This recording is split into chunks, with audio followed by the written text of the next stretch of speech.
Hello everyone, अभी अपन discuss करेंगे macular disorder. Macular disorder जो कि बहुत ही इम्पोर्टेंट टॉपिक है, रिसेंट जो पैटर्न चेंज हो रहे हैं एग्ज़ाम्स के उनके लिए। तो मैक्युलर डिसऑर्डर की जो एक मेन चीज़ है वो क्या है कि इनके अंदर फोटो स्ट्रेस टेस्ट हमेशा पॉजिटिव होता है, जो इसको डिफ्रेंशिएट करता है बाकी नर्व लीजन से। जैसे ऑप्टिक नर्व लीजन में अगर अपने पास लॉस ऑफ विजन दे रखा हो और फोटो स्ट्रेस टेस्ट अगर नेगेटिव है तो ऑप्टिक नर्व लीजन जाता है, लेकिन अगर लॉस ऑफ विजन है और फोटो स्ट्रेस टेस्ट पॉजिटिव है तो मैक्युलर डिसऑर्डर का फीचर। और एक इनमें कॉमन रहेगा मेटामॉर्फोसिस टेस्ट, जो कि पॉजिटिव आएगा। एम्सलर ग्रिड आपको यहाँ पे देखने को मिल रहा है। तो इसके अंदर क्या हो रहा है, डिस्टॉर्शन ऑफ विजन, जिसको अपन बोलते हैं मेटामॉर्फोसिस।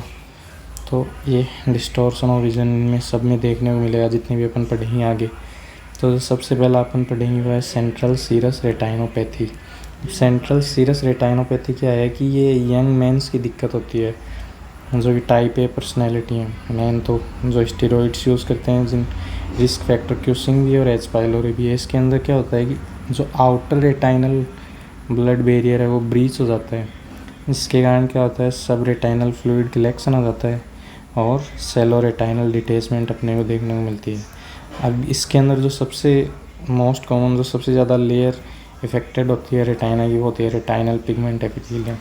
तो जो रेटाइनल पिगमेंट एपिथेलियम होती है वो सबसे ज़्यादा इफेक्ट होती है इसके अंदर। अब इसके रिस्क फैक्टर क्या होते हैं, टाइप ए पर्सनैलिटी, स्टेरॉइड्स जो यूज़ करते हैं उनमें ज़्यादा देखने को मिलता है, क्यूसिंग सिंड्रोम से एसोसिएटेड होता है और एच पाइलोरी। इसके क्लिनिकल फीचर क्या होते हैं, जो भी मैक्युलर डिसऑर्डर होते हैं उनके क्लिनिकल फीचर में क्या होता है, सेंट्रल लॉस ऑफ विजन होता है। तो mild loss of vision. Acute form में क्या होता है कि एक्यूट फॉर्म में इतना ज़्यादा अपने को लॉस ऑफ विजन नहीं देखने को मिलता है। और मेटामॉर्फोसिस तो मैंने आपको बताई दिया, डिस्टॉर्शन ऑफ विजन सब में देखने को मिलेगा। अब अपन बात करते हैं कि इसके अंदर जो अपन लाइट ऑप्थेल्मोस्कोप, इसके ऊपर अपन देखेंगे तो फंडस के में क्या दिखेगा, रिंग रिफ्लेक्स दिखेगा, अपने को रिंग रिफ्लेक्स देखने को मिलेगा।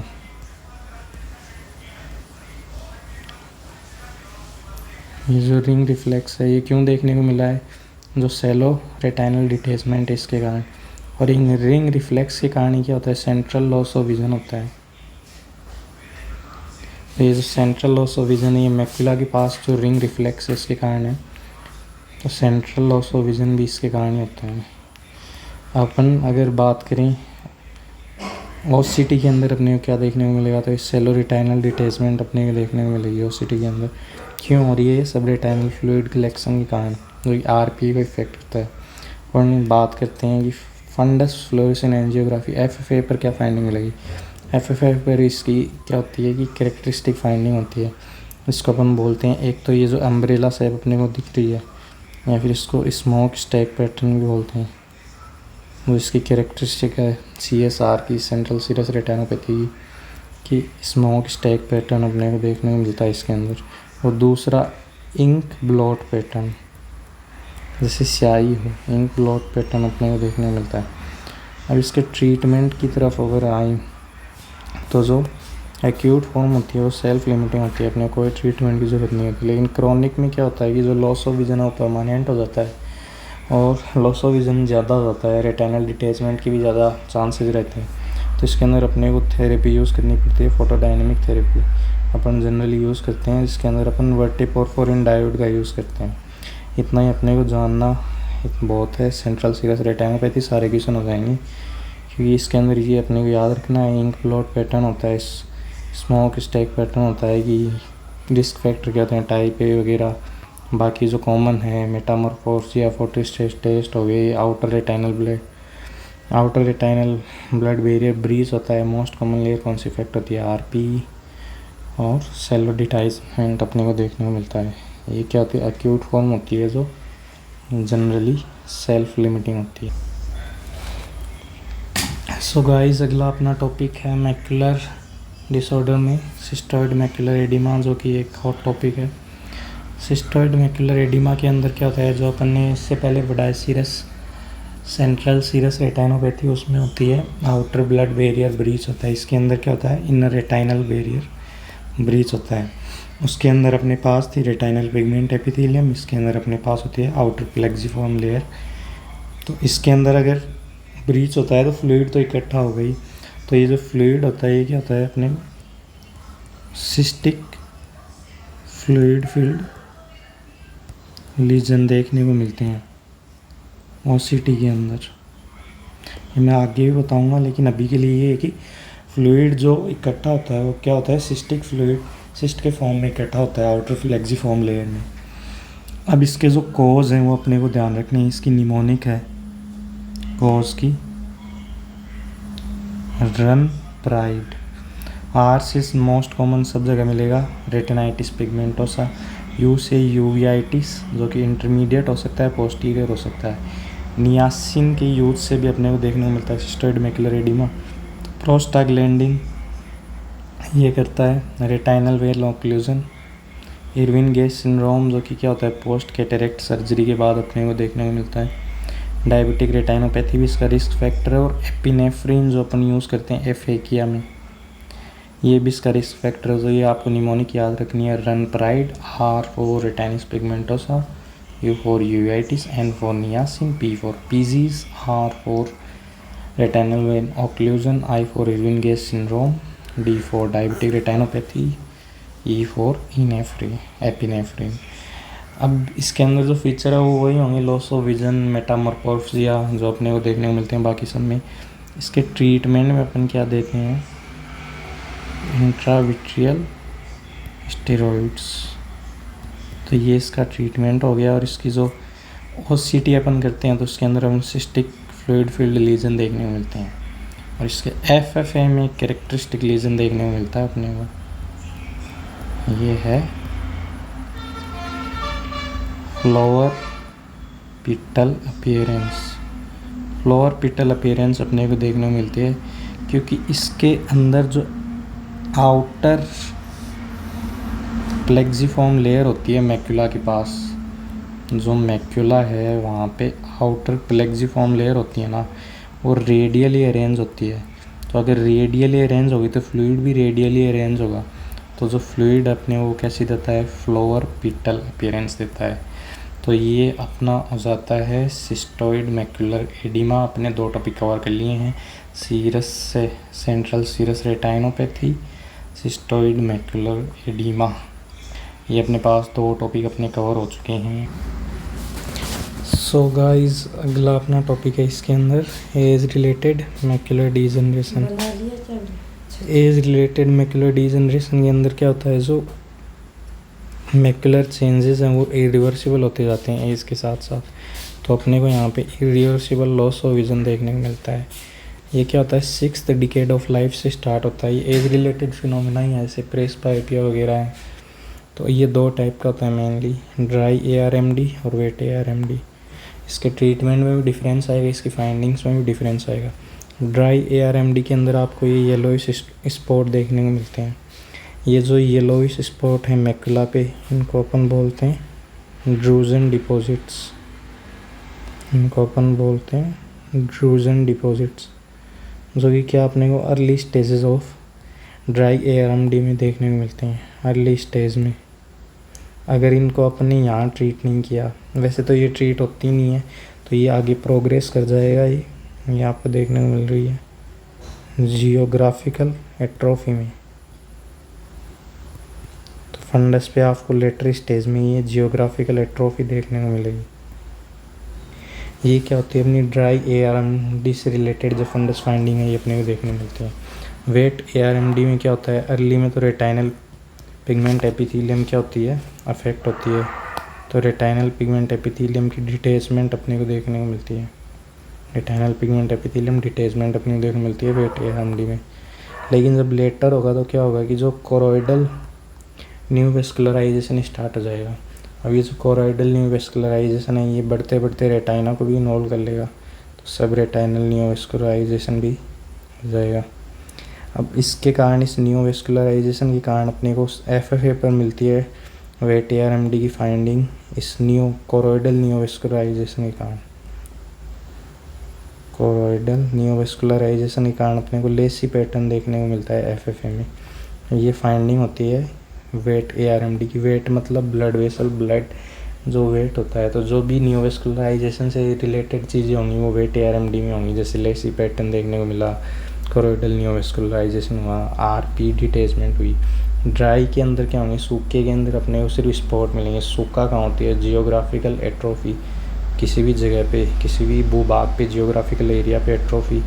और ड्राई का होगा स्पॉट्स, क्या अपने को पिंपल्स होते हैं, ड्राई स्पॉट देखने को मिलते हैं। तो ड्रूजन स्पॉट कहाँ देखने को मिलेंगे अपने को, ड्राई ARMD में देखने को मिलेंगे।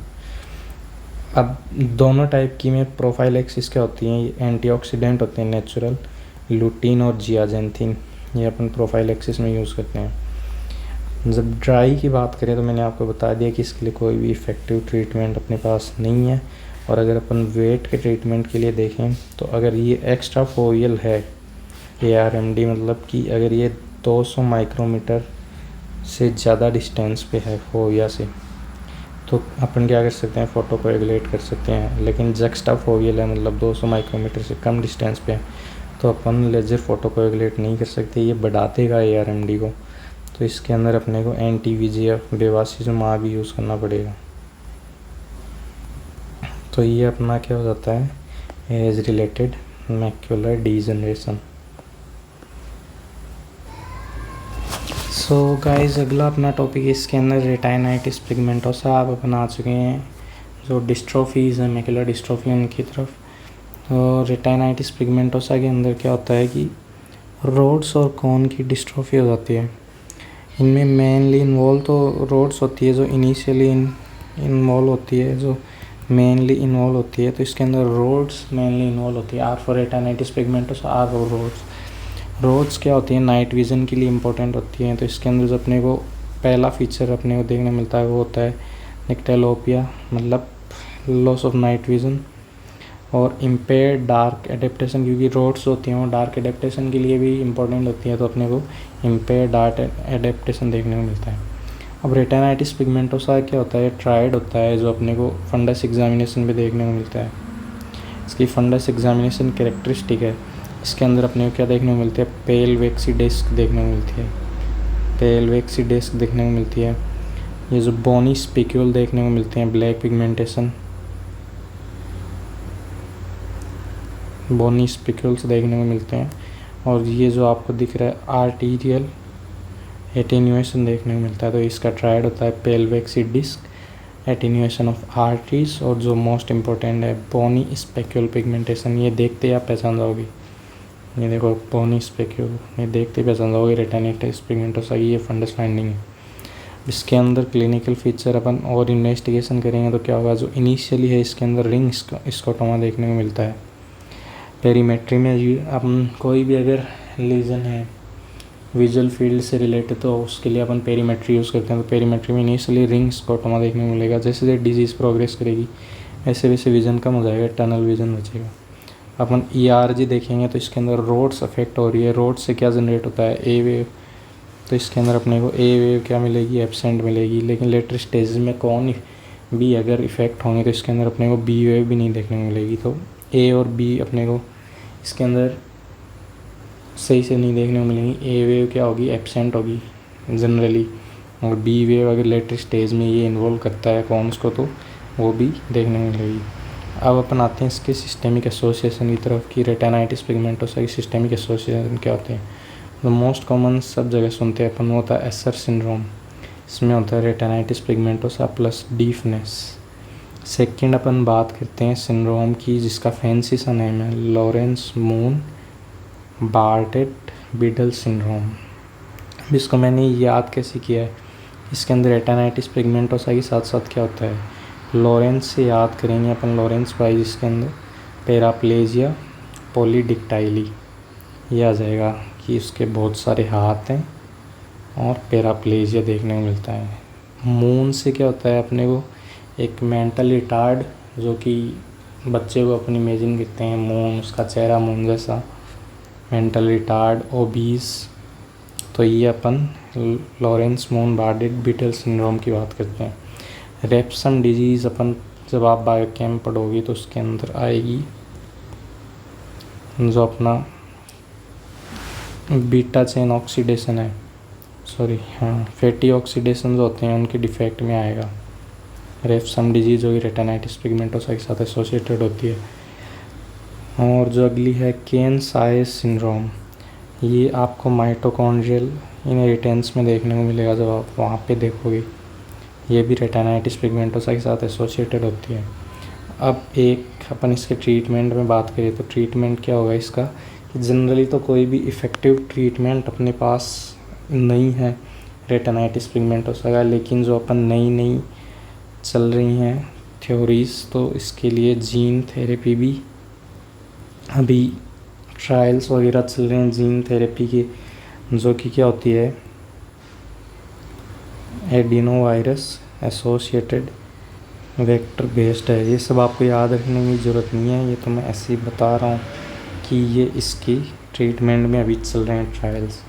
बाकी अपन इसके लिए क्या होते हैं कि रेटाइनल इम्प्लांट, इसको अपन बोलते हैं आर्गस 2। तो आर्गस 2 भी अपन यूज़ कर सकते हैं। लोअर विज़न एड्स अपन यूज़ करते हैं, इसके लिए यूज़ कर सकते हैं। तो ये अपना रेटिनाइटिस पिगमेंटोसा हो गया। सो गाइस अगला अपना जो मैकुलर डिस्ट्रॉफी है वो है स्टारगार्ड डिजीज़। स्टारगार्ड डिजीज़ की ख़ास बात क्या है कि ये जुवेनाइल मैकुलर डिस्ट्रॉफी है, मतलब बच्चों में होती है। ये क्या है आरपी को इन्वॉल्व करती है, जो रेटाइनल पिगमेंट एपिथेलियम है उसको मोस्ट कॉमनली अफेक्ट करती है। ये जो अपन पढ़ रहे हैं मैकुलर डिस्ट्रॉफी, उनमें सबसे most common macular dystrophy Stargardt disease होती है। जेनेटिक की बात करें तो STD1 जीन इसको कॉज करती है, आपको याद रखने की ज़रूरत नहीं है। ऑटोसोमल रिसेसिव होता है। अब अगर अपन इसकी क्लिनिकल फीचर की बात करें तो इसके अंदर भी क्या, जैसे मैकुलर डिजीज़ है तो सेंट्रल लॉस ऑफ विज़न होता है, लेकिन इसके अंदर क्या होता है जो लॉस ऑफ विज़न होता है वो रैपिड होता है और विजुअल एक्यूटी 6/60 से भी कम पहुंच जाती है।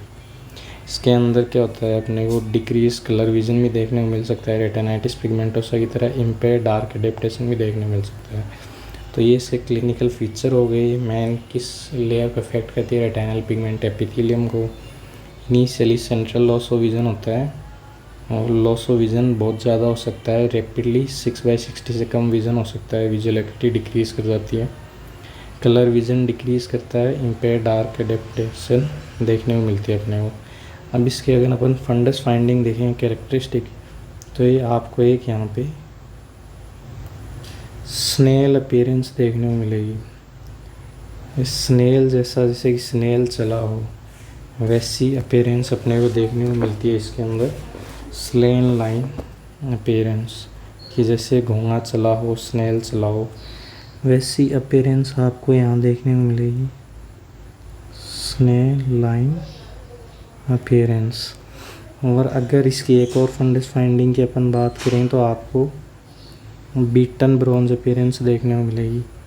जैसे तांबे को या कांसे से वो पीटा जाता है, ये आपको देखने को मिल गया बीटन ब्रॉन्ज अपीयरेंस। ये जो येलोइश डॉट्स हैं सर्कल में, ये बीटन ब्रॉन्ज अपीयरेंस इसमें देखने को मिलती है। इसकी जो मोस्ट कैरेक्टरिस्टिक फाइंडिंग होती है वो होती है साइलेंट कोरोइड। मतलब जनरली अपन जब FFA करते हैं तो FFA में अपने को क्या देखने को मिलता है, बीच में कोरोइड होता है, वो डेंस उसकी फ्लोरेसेंस देखने को मिलती है।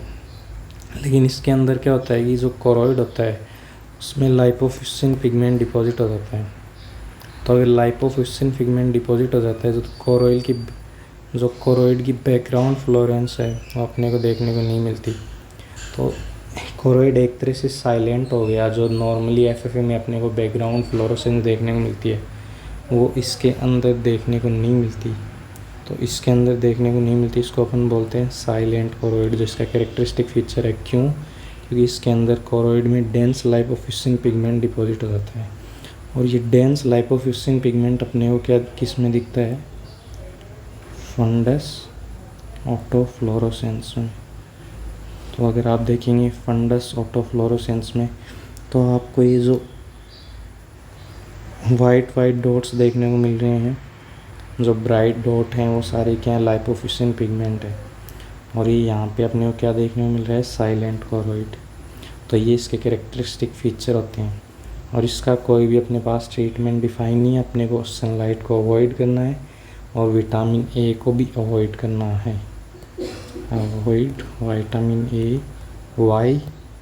क्योंकि विटामिन ए क्या करता है, लाइपोफ्यूसिन को प्रमोट करता है, लाइपोफ्यूसिन के बनने को, लाइपोफ्यूसिनोजेनेसिस को प्रमोट करता है। तो विटामिन ए को भी अपने को क्या करना है, अवॉइड करना है। अपना अगला टॉपिक जो लास्ट है डिस्ट्रॉफीज़ का, वो है बेस्ड वाइटिलिफॉर्म मैकुलर डिस्ट्रॉफी। तो ये भी चाइल्डहुड डिजीज़ होती है और रेटाइनल पिगमेंट एपिथेलियम लेयर उसको इफ़ेक्ट करती है, जैसे कि अपनी स्टारगार्ड डिजीज़ भी कर रही थी। स्टारगार्ड क्या थी, ऑटोसोमल रिसेसिव, ये ऑटोसोमल डोमिनेंट होती है। अब इसके अंदर क्या होता है कि अलग अलग स्टेजेस होती हैं। जैसे फर्स्ट स्टेज, इसके अंदर क्या होता है, विज़न नॉर्मल होता है, फंडस नॉर्मल होता है, लेकिन जो ईओजी फाइंडिंग्स होती है वो अब नॉर्मल होती हैं। अपन बाद में बात करेंगे इसकी जो इन्वेस्टिगेटिव ईओजी फाइंडिंग क्या होती हैं। सेकंड स्टेज की इम्पोर्टेंट है। सेकंड स्टेज में अपनी इसकी कैरेक्टरिस्टिक है फंडस फाइंडिंग देखने को मिलती है, जो कि अपने को यहाँ पे देखने को मिल रहा है, egg yolk appearance. Egg yolk appearance अपने को देखने को मिल रही है इसके अंदर। तो ये कैरेक्टरिस्टिक होती है बेस्ड वाइटिलिफॉर्म मैकुलर डिस्ट्रॉफी की, जो ये अपन इसको बोलते हैं फर्स्ट स्टेज। इसको अपन प्री वाइटिलिफॉर्म भी बोलते हैं। क्यों? क्योंकि इसके अंदर ये एग योक अपीयरेंस नहीं है और न ही इसके अंदर कोई भी विजन एबनॉर्मलिटी आई है। और सेकेंड स्टेज से अपन इसको क्या बोलते हैं, वाइटिलिफॉर्म स्टेज, क्योंकि इसके अंदर अपने को विजन एबनॉर्मलिटी और एग योक अपीयरेंस भी देखने को मिलती है फंडस पे। अब थर्ड, बाकी जो स्टेजेस है वो इतनी ज़रूरी नहीं है। थर्ड स्टेज में क्या होता है, अपने पास रेटाइनल पिगमेंट एपिथेलियम डिस्टर्ब हो जाती है। क्यों? क्योंकि सब रेटाइनल स्पेस में फ्लूइड इकट्ठा हो जाता है, वो लाइपोप्यूसिन के कारण हो सकता है, या स्यूडो हाइपोफाइन जिसको अपन बोलते हैं। फोर्थ स्टेज में क्या होता है, ये जो एग योक अपीयरेंस है ये सड़े हुए अंडे की तरह हो जाता है, इसको अपन क्या बोलते हैं, स्क्रैम्बल्ड एग अपीयरेंस। फिफ्थ में पूरी एट्रोफी हो जाती है और जो विज़न है वो 6/60 से भी डिक्रीज़ कर जाता है। तो ये इसकी अलग अलग स्टेज हो गई। इन्वेस्टिगेशन चॉइस इसकी अपने को ध्यान रखनी है, जो कि इम्पोर्टेंट है। ईओजी में अपने को देखने को मिलता है आरडेन रेशियो लेस देन 1.5, इसका कैरेक्टरिस्टिक है। इसको अपन 150 से कम भी लिख सकते हैं, परसेंटेज में लिखें तो 1.5 से कम आरडेन रेशियो अगर अपने को ईओजी पे मिलता है तो वो कैरेक्टरिस्टिक होती है बेस्ड वाइटिलिफॉर्म की। तो इसके अंदर एक होता है कैरेक्टरिस्टिक एग योक अपीयरेंस और एक आरडेन रेशियो। Thank you.